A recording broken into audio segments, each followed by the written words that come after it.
السلام علیکم ورحمۃ اللہ وبرکاتہ۔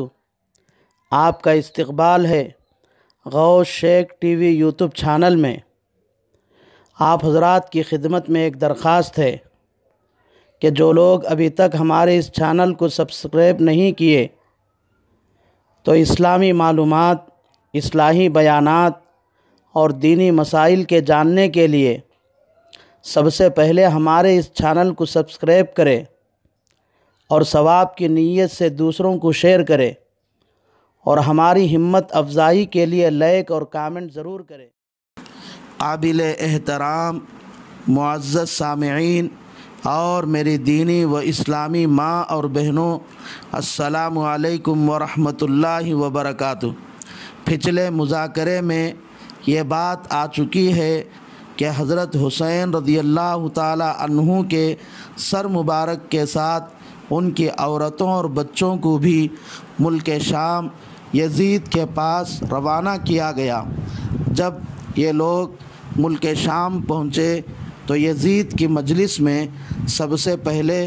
حضرت حسین رضی اللہ تعالی عنہ کا مبارک سر پیش کیا گیا۔ اس کے بعد ان کی عورتوں کو لایا گیا۔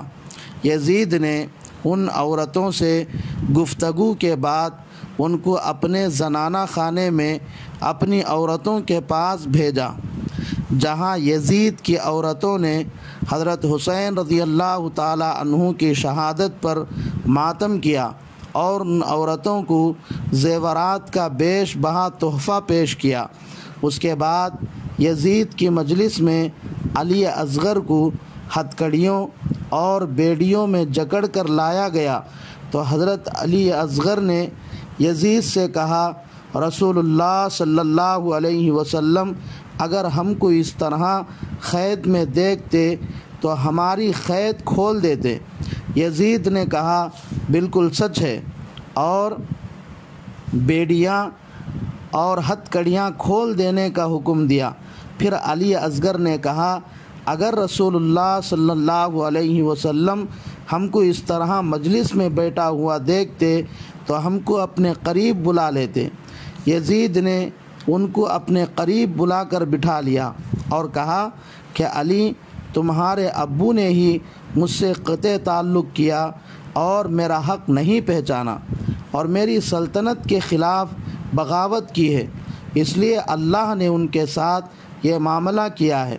علی اصغر نے اس پر قرآن پاک کی آیت ما اصاب من مصیبت فی الارض ولا فی انفسکم الا فی کتاب من قبل ان نبرأها ان ذلک علی اللہ یسیر لکی لا تأسوا علی ما فاتکم ولا تفرحوا بما آتاکم واللہ لا یحب کل مختال فخور پڑھا، جس کا ترجمہ یہ ہے کہ جب کوئی بھی مصیبت زمین پر یا تمہارے جانوں پر پہنچتی ہے تو وہ زمین کے پیدا کرنے سے پہلے ہی تقدیر کی کتاب میں لکھی ہوئی ہوتی ہے، اور ہر کام کو تقدیر کے تابع کرنا اللہ کے لیے آسان ہے۔ اس لیے بیان کیا گیا ہے کہ جو چیز تم سے چھوٹ جائے اس پر زیادہ افسوس اور رنج و غم نہ کرو، اور جو چیز تم کو ملی ہے اس پر زیادہ خوش نہ ہو اور نہ اتراؤ، کیونکہ اللہ تبارک و تعالی فخر کرنے والے، تکبر کرنے والے کو پسند نہیں کرتا۔ یہ سن کر یزید خاموش ہو گیا اور حکم دیا کہ حضرت حسین رضی اللہ تعالی عنہ کی عورتوں اور بچوں کو ایک محفوظ مکان میں رہنے کا انتظام کیا جائے۔ اس کے بعد سے علی اصغر کے بغیر یزید نے کھانے کے لیے دسترخوان پر کبھی نہیں بیٹھا، یعنی یزید جب بھی کھانے کے لیے دسترخوان پر بیٹھتا تو علی اصغر کو بلا کر اپنے ساتھ کھانے میں شریک کر لیتا تھا۔ ایک دن یزید علی اصغر کے ساتھ دسترخوان پر بیٹھا ہوا تھا، اتنے میں علی اصغر کے چھوٹے بھائی عمر بن حسین آ گئے۔ یزید نے عمر بن حسین سے مذاق کرتے ہوئے اپنے بیٹے خالد کی طرف اشارہ کرتے ہوئے کہا کہ عمر، کیا تم میرے اس لڑکے سے مقابلہ کر سکتے ہو؟ عمر نے جواب دیتے ہوئے کہا ہاں مقابلہ کر سکتا ہوں، جبکہ آپ ایک چھڑی مجھے دو اور ایک چھڑی اپنے بیٹے خالد کو۔ عمر بن حسین کا یہ جواب سن کر یزید کہنے لگا آخر سانپ کا بچہ سانپ ہی ہوتا ہے۔ اس کے بعد یزید نے اہل بیت کو مدینہ واپس بھیجنے کا ارادہ کر لیا اور نعمان بن بشیر کو بلا کر کہا کہ اہل بیت کے شان کے مطابق ان کے سفر کا سامان تیار کرو، ان کی رہبری کے لیے ایک متقی پرہیزگار آدمی کو متعین کرو اور فوج کا ایک حفاظتی دستہ بھی ان کے ساتھ کرو تاکہ وہ اہل بیت کو حفاظت کے ساتھ مدینے تک پہنچا کر آ سکے۔ اور جب اہل بیت رخصت ہونے لگے تو علی اصغر کو یزید نے اپنے پاس بلایا اور کہا کہ اللہ ابن مرجانہ عبید اللہ پر لعنت کرے، اس نے حسین اور ان کے ساتھیوں کو قتل کرا دیا۔ اگر میں وہاں موجود ہوتا تو میں ان کی ہر بات قبول کر لیتا،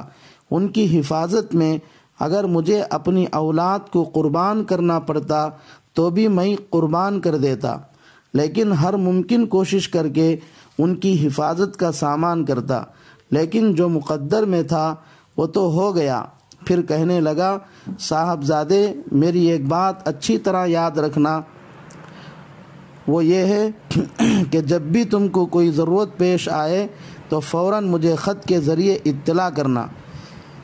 یزید کی یہ پشیمانی اور اہل بیت کے ساتھ یہ اعجاز اور اکرام کا معاملہ حقیقت میں خدا کا خوف اور آخرت کے ڈر کی وجہ سے تھا یا صرف اپنی بدنامی کا داغ مٹانے کے لیے تھا، وہ اللہ ہی بہتر جانتا ہے۔ البتہ اہل بیت کو نہایت شان و شوکت کے ساتھ مدینے کو روانہ کیا اور ساتھ چلنے والے بھی راستے میں اہل بیت کے ساتھ بہت ہی خلوص، محبت اور ہمدردی کے ساتھ خدمت کی۔ جب رات کو کسی منزل پر اترتے تو ان کی سواریاں اپنے سامنے رکھ کر خود دور ہو جاتے اور چاروں طرف سے پہرا دیتے تھے، ہر وقت ان کی ضروریات معلوم کرتے اور بڑے اہتمام سے ان کو پورا کرنے کی کوشش کرتے تھے، یہاں تک کہ یہ سب لوگ نہایت اطمینان کے ساتھ مدینہ پہنچ گئے۔ چونکہ اہل بیت کا مدینہ منورہ آنے کی خبر مدینے میں بہت پہلے ہی پہنچ چکی تھی، اس لیے جب اہل بیت کا یہ مظلوم قافلہ مدینے میں داخل ہوا تو زینب بنت عقیل روتی ہوئی ان اشعار کے ساتھ ان کا استقبال کیا: ماذا تقولون ان قال لكم ماذا فعلتم وانتم آخر الامم بعطرتی وبأہلی بعد مفتدی منهم اساری وقتلی زرجوا بدم ما كان هذا جزائی اذا نصحت لكم ان تخلفونی بسوء فی ذوی رحم۔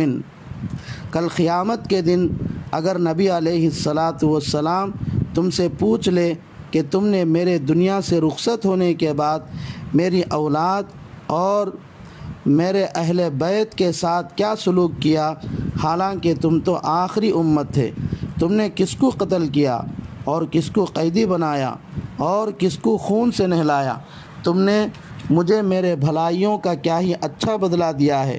اتنا برا بدلہ کسی نے بھی نہیں دیا ہوگا، جبکہ میں نے تم کو تاکید کر کے گیا تھا کہ تم اپنے رشتہ داروں کے ساتھ برا سلوک نہ کرو، تو تم اس وقت کیا جواب دو گے؟ یہ قافلہ گھر پہنچ گیا تو حضرت حسین رضی اللہ تعالی عنہ کی چھوٹی صاحبزادی فاطمہ نے زینب سے کہا، اس رہبر نے ہمارے ساتھ بہت احسان کیا ہے، ہم کو سفر میں بہت راحت پہنچائی ہے، اس کے بدلے اس کو کچھ نہ کچھ مال دینا چاہیے۔ زینب نے کہا، ہمارے پاس تو ان زیورات کے علاوہ کچھ نہیں ہے۔ اس کے بعد ان دونوں نے اپنے زیورات میں سے 2 سونے کے کنگن اور 2 بازو بند ان کے سامنے پیش کیے اور اپنی بے مائگی کا عذر پیش کیا۔ اس شخص نے کہا، میں نے یہ کام دنیا کے لیے نہیں کیا ہے بلکہ رسول اللہ صلی اللہ علیہ وسلم کی قرابت داری کی وجہ سے جو ذمہ داری میرے اوپر فرض ہوئی تھی میں نے صرف اپنا اس فرض کو نبھایا ہے، یہ کہہ کر وہ شخص واپس لوٹ گئے۔ جب حضرت حسین رضی اللہ تعالی عنہ اور ان کے ساتھیوں کے شہید ہونے کی خبر مدینے میں پہنچی تو عبداللہ ابن جعفر کے دو بیٹے حضرت حسین رضی اللہ تعالی عنہ کے ساتھ شہید ہو جانے کی خبر بھی مدینے میں پھیل گئی تو کچھ لوگ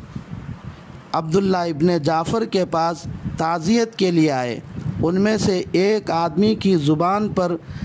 یہ جملہ آ گیا کہ یہ آفت تو حسین ہی کی وجہ سے آئی ہے، تو عبداللہ ابن جعفر کو غصہ آ گیا اور اس شخص کو جوتا پھینک کر مارا اور کہا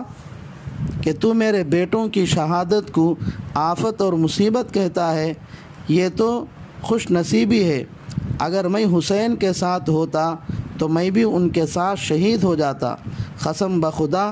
آج میری اولاد کی شہادت ہی میرے لیے تسلی اور فخر کا سامان ہے، کیونکہ میں نے حسین کی مدد نہ کر سکا لیکن میرے بیٹوں نے ان کی مدد کی، یہاں تک کہ شہید ہو گئے۔ حضرت حسین رضی اللہ تعالی عنہ کی اہلیہ محترمہ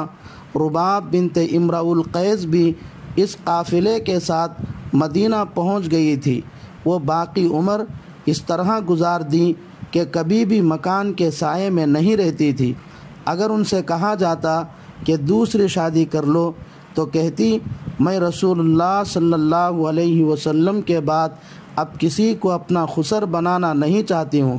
آخرکار 1 سال کے بعد وفات پا گئی۔ ان کی ایک بیٹی تھی، نہایت حسین اور خوبصورت، ان کا نام سکینہ تھا۔ مدینے